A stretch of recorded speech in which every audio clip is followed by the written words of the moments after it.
papers, 12,000 words for the review papers and 4,000 words for the technical notes. And in 2020, we increased to 10,000 words for the original paper, 15,000 words for the review papers, and 5,000 words for the technical notes. And this was due to the fact that since 2016, we, in general, we do not go anymore in print. The major reason for limiting the length of the manuscript at that time for all paper who go in print is that they cannot print too much because this is costly. But once you go as a Physica Medica just online, in that case, you may release this, this constraint. This for us was the main reason. Of course, it is not good to have papers of 50 pages long. So we just increased a little, going from 8,000 for the original papers to 10,000 words, because also a number of authors continue asking for this. But please remember that you may put some material in supplementary material, always, to keep short the main text. I don't know, Juliana, if you are ready now. No, it's the same problem. I cannot share the screen. I get the same message, host disabled participant screen sharing. Can you send the presentation to me and I will share from... Yeah, I will do that. But it's a little bit strange because it works so well, Madam. Yeah. We had tried before we started. It was, the sharing was working at that time. But just email to me quickly and then... Yes, I will do that. Is that too long? There is a link somebody has provided. Let me see, using that link, how to add co-host. Co-host, she is already co-host.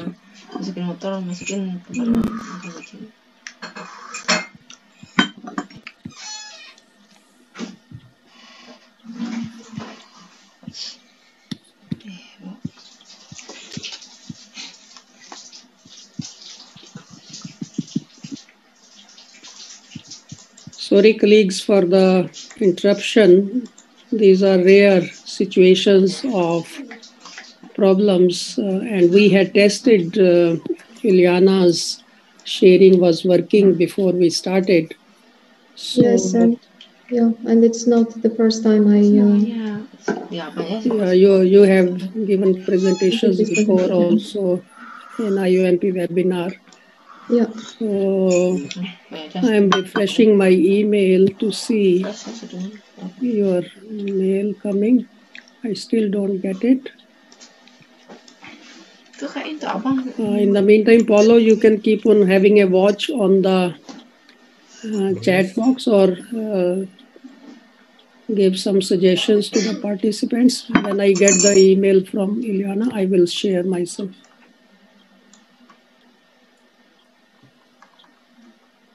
Okay. So, Paolo, in the meantime, can you discuss what determines? I get it. Now I get it. Okay. Oh, you got it. Okay. Okay. Okay. Someone asks, can you give 5 to 10 research topics that take high priority in publishing? Of course, I have no general rule. If I have just the very first, I would leave whatever I'm doing. I will try to work just in that field, but that's not my feeling. So please read the best journals in the field. Just read the last numbers, the last issues, the last volumes, and see what are the hot topics. For example, nowadays the hot topic is COVID, but COVID papers are rejected in our journal to a degree of 70%, like all other papers. Juliana, please. Thank you. So should I ask you,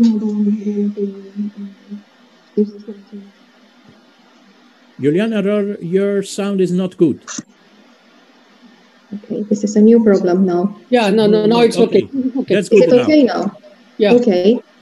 So is it fine now? Do you hear me and do you see me well? Or yes. Okay, and you see Madan's screen, of course. So would it be okay, Madan, if I ask you to change the... Yeah, okay, good. So thank you very much for the invitation. Of course, I'm very glad I have this opportunity to share a few thoughts about being an author and also contributing in this way of the field of medical physics.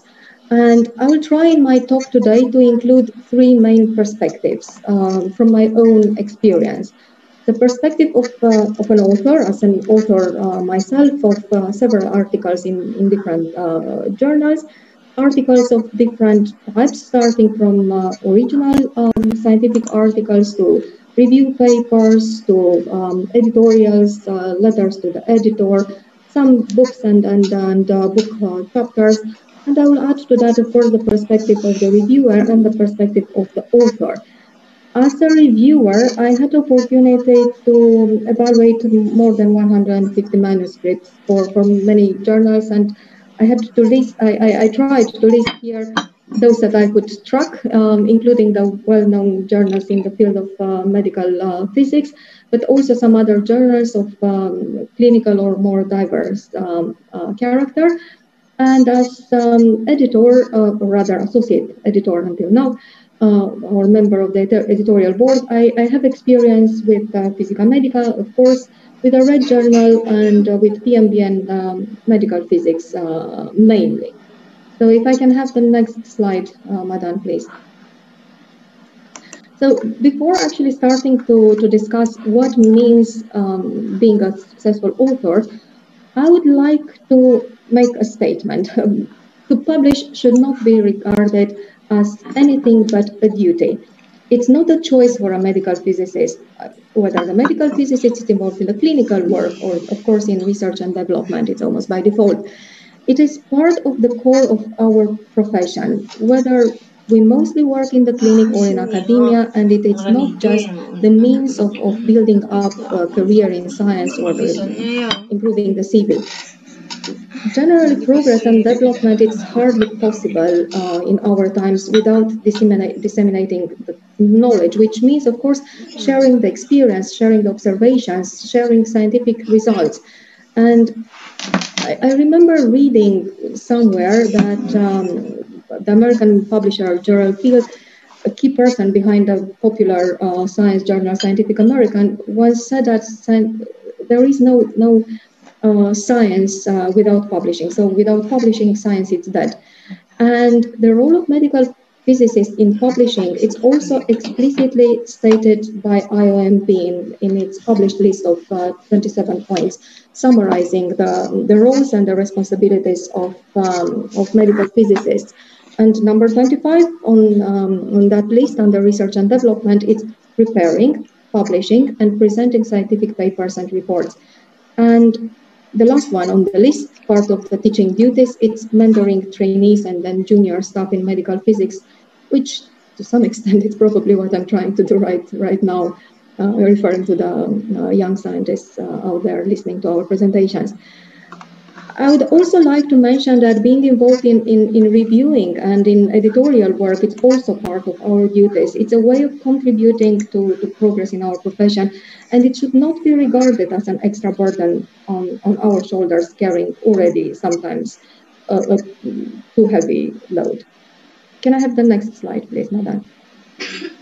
So let us try defining what does being, no, this is not the next one, I think. No, back. Here. Here, I was thinking about defining what means being a successful author. So, in a generic manner, I would say that I would define a successful author as the one who stays true to the science and profession and shares his or her knowledge, experience, and research results with the scientific and with the professional community in the most adequate manner, therefore giving priority to the quality of the published material over the sheer quantity. This definition is, however, challenged by the reality we all have to face in science and in academia nowadays, which is often summarized in a very catchy expression, publish or perish. This might be interpreted as quantity over quality, but it's in fact not the case. So publish or perish refers, or should refer actually, to a system that it's aiming at allowing the quantitative and the qualitative assessment of our scientific production of an individual, to take an example, in order to reduce to some degree the degree of subjectivity if comparisons or rankings are attempted.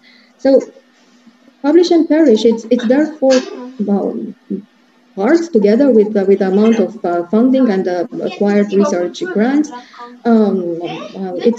It's part of the quantity indicators used for the evaluation of the performance of a researcher or research team. And there are several quality indexes assessed in addition to the number of published papers and the type of papers. And there are software platforms already available to help one quickly generate these quick quality indexes. So the most usual metrics to assess the quality of research production are the total number of papers, total number of citations, average citations per paper, number of citations per author, number of papers per author and citations per year, the age-weighted citation rate, the number of authors per paper, and indexes, the H index and the G index, and several related parameters. And the idea is that good citation metrics are likely to reflect that the research behind has made a significant impact on the field by the number of published papers and by the number of citations raised by the paper. So, however, the reverse is not necessarily true. Weak citation metrics might, of course, reflect low activity and low impact on the field, but they might also result from working in a narrow field and therefore generating in general a low number of citations. And medical radiation physics feels like this sometimes. It falls sometimes into this category of a small field in comparison to physics in general, or in comparison to the clinical fields also in general. So care should be taken when using these metrics for quality evaluation, for evaluating in general the success as an author. Nevertheless, publishing should be the goal, and the question on how to be successful as an author, it's of course still relevant. So here I am now describing basically the three pillars on which the success as an author it's standing.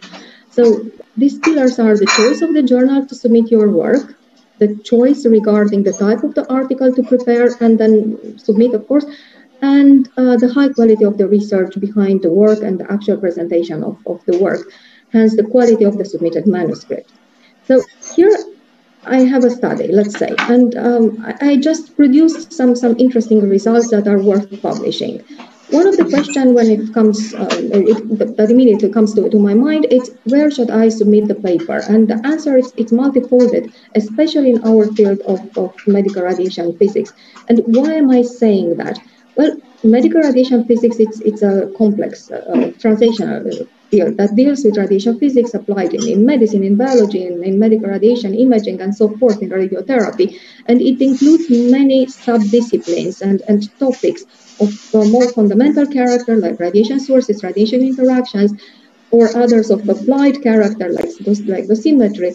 And of course, I mean, it includes the clinical fields like diagnostic radiology, nuclear medicine, radiotherapy, and it also involves radiation protection. And this is if we only limit ourselves to the topics and disciplines that involve ionizing radiation. But of course, we should not forget about magnetic resonance imaging, about some other imaging and modalities for treatment that do not involve radiation. So the list, it's not exhaustive. I only mentioned here some of the topics that are included, for instance, in the education of the hospital physicists in Sweden, in which I'm involved. And furthermore, if we can move to the next slide, medical radiation physics involves, to a lesser or a larger degree, the interaction with other professional categories like medical doctors, nurses, RTTs, engineers, radiation protection experts, and so forth, and on clinical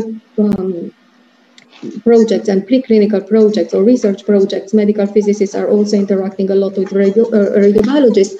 And consequently, the choice of the journal for submission is of key importance for reaching the target audience depending on the specific of the manuscript in preparation. And obviously, if the journal is properly indexed in Scopus, Web of Science, PubMed, and so forth, and if the keywords are appropriately chosen, the article will show up during the search for the topic of interest, but there is still a chance to be missed by the targeted audience if it's not published in the right journal. And furthermore, if the journal for submission is not properly chosen, there is a probability that the publication will be delayed because the editor will recommend transfer to another journal, if not straight rejection, because it does not fit the scope.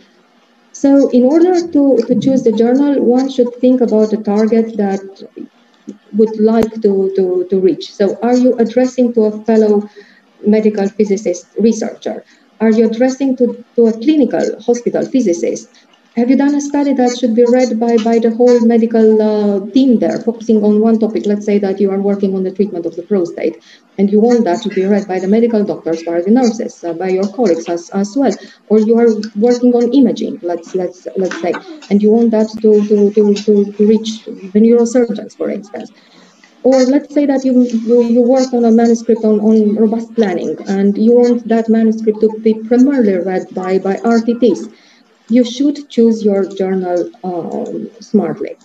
And according to that, you could look at your choices. We have the physics journals, we have different flavors for the physics journals depending on their scope, some more oriented towards radiotherapy, others to imaging, but most of them are rather mixed character, as is Physica Medica, for instance. And we have the clinically applied medical radiation physics journals that target more the hospital physicists than the academic community. We have the oncology journals, the radiation research journals, and so forth. So the next thing one should obviously decide before submission is the type of the paper to choose. When we talk about publishing, we mostly refer to scientific original contributions, but in general we have several choices, and some might be more suitable than others for a particular case. So let us look now at the choices available for Physica Medica, for example, but they are rather common for other journals as well. Shall we move to the next one, please, Madam? So one could choose an original article reporting, therefore, new findings with a fair degree of originality, if not highly innovative, which is in fact the most frequent choice. The original article is usually restricted to a number of words by many journals nowadays, and I think Paolo already got the question about that. For Physica Medica, it's 10,000 words, for example, but that would exclude the abstract, the figure captions, and the references. But longer articles, if well justified, could be negotiated with the editor. Another choice, if we can move, I was trying to point to the right things there, and if I would manipulate a PowerPoint, it would be much easier, of course. But another choice, it's to submit a review article.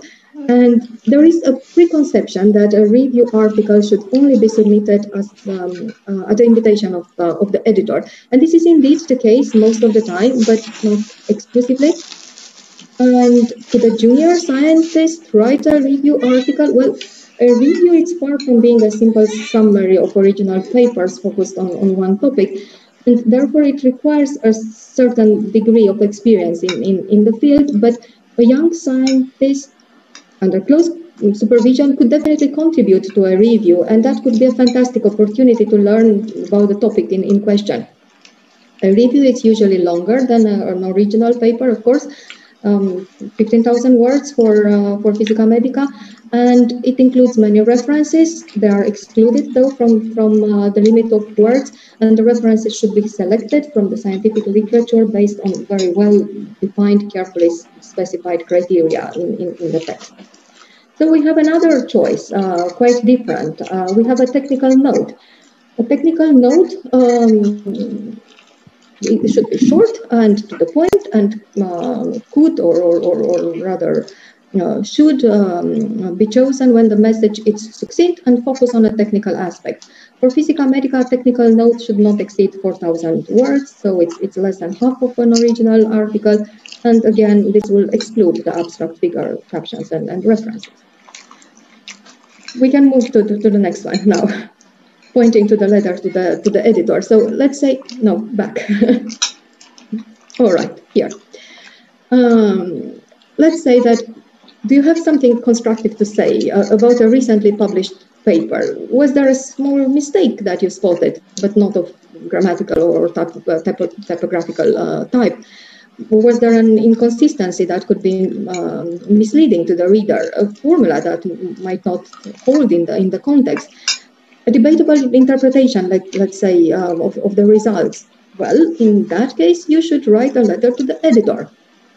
Be succinct, again, keep it short and simple, and expect, if published, to get a reply from the authors that you targeted. The word limit for the letter to the editor in Physica Medica is only 2,000 words. And this is not something reserved for senior researchers. Young ones could or should also do it, although it is less frequent, I have to say. But my publication ever, exactly 20 years ago when I started my PhD, was in fact a letter to the editor, following a misuse of a formula leading to the wrong calculation and the results. And I completely failed to be succinct, however, and I ended up to a 5 pages long letter that was accepted by the editor, but in spite of the length, it was still just a letter to the editor. There are some other types of short articles like editorials or invited commentaries that are intended to highlight some key topics, or articles that are usually written upon invitation. But something else that could help one publish papers and get the attention they deserve, and maybe something extra, it's the existence of focused issues.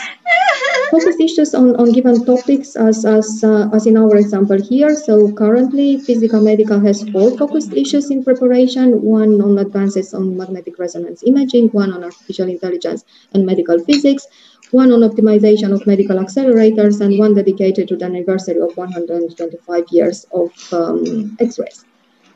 The journals are usually making sure that these special issues are well announced in advance, and if the submission is open and the content it's not predefined by the guest editors, one could highly benefit from publishing in a focused issue because of the synergistic effect of several papers complementing each other, usually put into a common frame by a well-written accompanying editorial. So my tip for you, it's to look for these focused issues. So I finally arrived, if we move to the next slide, to the third pillar, the one considered to be the most important, the actual manuscript. And one very common mistake, I have to say, is to assume that excellent science would speak for itself and will automatically lead to a high-quality publication. And this is hardly ever the case. Good science is, of course, a prerequisite for a good paper, but it's not a guarantee. A good paper means much more than that. There are many courses and training sessions available online or provided by different specialized departments at one's university, teaching young researchers how to write a good paper, how to follow the guidelines, and generally giving tips for publishing in scientific journals. And far from competing with those, I will only try to take you through the main steps from the conception of a paper to publication from my own perspective and experience, that it's of course to a large extent coinciding to what a scientific writing course will recommend. I would therefore start in these loose guidelines from the point of having completed, assuming that you have completed a research project and you are considering publishing the results as an original work. I'll not discuss other categories of papers I just mentioned, nor the choice of the journal, assuming that the journal was already decided based on the before described criteria. So I will assume that the paper deals with a highly relevant research topic that was either independently identified by the aspiring researcher and confirmed by the research group leader, or it was suggested or introduced by a senior figure in the group. And these highly relevant research ideas could could be identified by following, for instance, the trends and the main topics that are debated at the main conferences in the field, as ASTRO, AAPM, IFOM meetings, radiation research meetings, European Association of Nuclear Medicine Congress, and so forth. I would also assume that this brilliant idea regarding the research topic was paired with innovative approaches and on how to tackle it. A scientifically sound methodology was employed, and the collection of data was correctly executed, whether we mean measurements, calculations, simulations, or a combination of them. And data was appropriately analyzed, and the conclusions were well justified and correctly formulated. So if we can move to the next one, the first step before submission that I would suggest would be to organize your data and organize your presentation of the results. What does that mean? It means that before starting to write, you should prepare all the tables, the graphs, the figures, and the illustrations, the flowchart, and lay them in a logical succession as you expect them to appear in the manuscript, starting from with those in the material and methods, and then adding those in the results. Remember that the picture is worth 1,000 words, and considering using an illustration of the workflow of the study if it's suitable.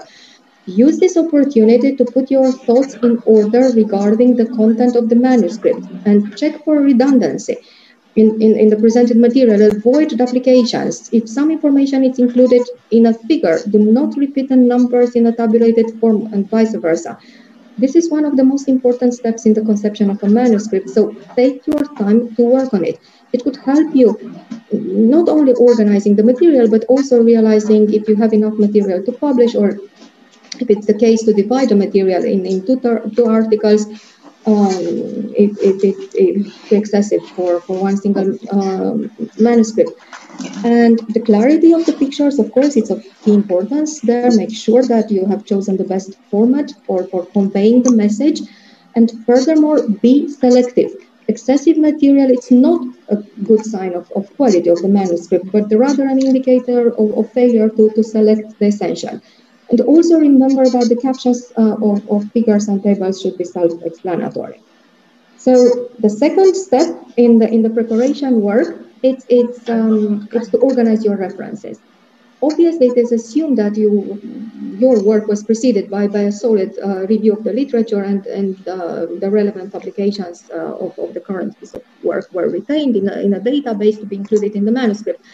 And the actual format at this stage of the reference database, it's less important. What is essential, it's to be prepared to support your statements by references that can be traced to the original ones, and they are properly chosen. And my personal suggestion is to organize them in advance in a list according to the first place they will be mentioned in the text, as references will be quoted in the introduction, in the references to back up your methodology, and references to be called up in the discussion section of the manuscript. In the final draft, sorry? We should go to the conclusion, sorry. Okay, I was hoping to get a little bit more time, because, you know, we've lost a bit of time, but I can move on very, very quickly. If we move to the next part, this is the time to start slide. It's this time to start the writing. And in order to minimize the formatting effort, I would advise you to read at this point very carefully the guidelines for submission, and to make sure that you are not missing anything essential when you write.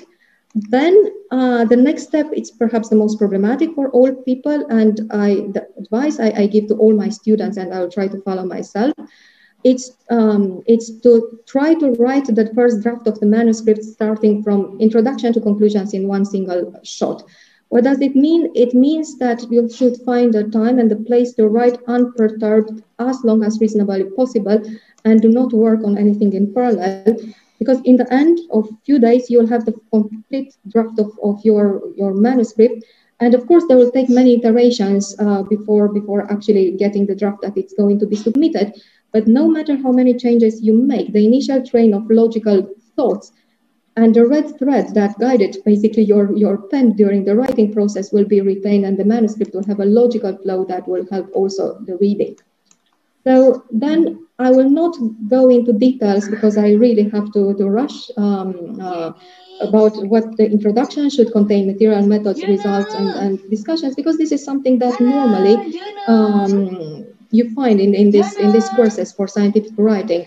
But then we move to the next slide, to the last point, the abstract, the previous one. The abstract could be regarded as the business card of the paper, and it should contain the essential information, highly representative and self-introductory. And consequently, it's difficult to write, especially since it should contain a limited number of words, and I therefore always leave it to the end when I have the feeling that I have the best control of the paper as a whole. So what is missing is the title. The title should also be concise and yet descriptive, and ideally it should also be catchy. Are we ready to submit? Well, not yet. You should not rush. You should ask a friend, a scientist who's not involved in the work to help you to read and give you feedback. And if we move to the next one,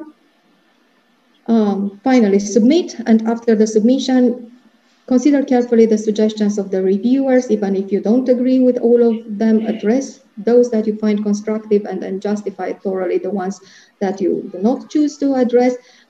Do not delay unnecessarily, and do not get discouraged by negative comments. They are always, almost always, meant to improve your manuscript and definitely not to put you down. So to move to conclusions, let's say, there is no shortcut towards becoming a successful author, I would say. But there are some rules that could turn a tortuous, bumpy road into a smooth path. And do not forget, our role is not only to write papers, but it's also to help others to do it. So when the time it comes, do not hesitate to return the favor and act as a reviewer. In the meantime, however, you could still help your colleagues and friends by reading each other's papers. And in this context, I always remember what Julie Dennekamp, one of the former heads of the Gray Laboratory and my late PhD supervisor, used to tell us, the young students around her. So I make my duty to pass her message. Asking penetrating questions, it's the most general feeling a colleague or a friend can do for a fellow scientist. And with that, I would like to thank you for your attention and to apologize for rushing through the slides, to apologize for the fact that I was not able to share my screen at the time I should share my screen, while it was perfectly before the start of the webinar with Paolo and Madan. And well, I'm looking forward to your submissions to Physica Medica. Thank you. And again, sorry for the miss. And we are sorry for this problem. I think that we have time for just one question for you, which can be summarized by this question that we received. How can we help young professionals from developing countries to write competitive papers to be published in high-level journals like Physica Medica, PMB, Medical Physics, and so on? In your opinion, Juliana? I would say that we should establish a mentoring system. This is something that it's, of course, not implemented on a large scale, but it could, or it should be seriously considered by our professional associations and also by the editorial boards of our main journals. I think it's again part of our duty to make sure that we have a forum, if not several fora, to do this, through a mentoring program. I sure agree. I remember that there is an international mentoring program which has been started by our colleagues, including Kuang Ge in Malaysia, for example. I see also other colleagues here connected, and we should improve the mentoring programs. So this should be done for older senior researcher towards younger researcher. However, also IOMP and the Medical Physics Organization can do something. One of the things we are just doing now with the IOMP school, we are reaching all over the world, in particular people from developing countries, or in general, which are young in their career, and we are going to increase these webinars. For example, we are discussing, you've seen also one question here, we are discussing a future webinar on how to make good illustrations for a scientific paper. And we will have this in the next few months. So I thought that it was not so interesting, but I have now a feedback that it may be interesting to produce good figures, good graphs, for example, for submitting your papers. We should have mentoring sessions also for the journals. For example, in Physica Medica, we started a subgroup of the editorial board members, which is the young members, the young editorial board members. We are collecting medical physicists who are young in their career, postdocs, just a certificate, qualified medical physicists, and so on, with not so many scientific papers, and we are helping them in improving their reviewing capabilities and maybe also in becoming in the future associate editor for the journal. We just started to nominate a dozen of them in this year. This can be done hopefully also by other journals.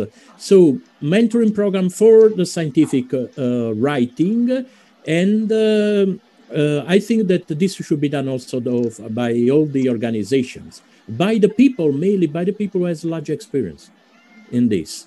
And because I agree with the questions that the main problem is not to the highest level, but the problem is how to recover those 70% of the papers which we reject, and to see if we can do something to help the people to improve their publication rate so that the level of our discipline grows. I think that this can be done via webinars, seminars, via courses, via mentorship programs, and so on by international organizations. Madan, I think that we have no time now to go on with additional questions, or not? All right, I think, yeah. Thank you so much, Paolo. Thank you so much, Eliana, for the wonderful presentation. I apologize for the technical hitch, which came up totally unexpectedly. And as I said in the beginning, that the presentation will be available on the website, and the participants can feel free to contact Eliana and Paolo if there is anything. And now I take this opportunity to announce the next webinar, which will be on December 7th. This will be the last webinar of 2020, and the time will be 12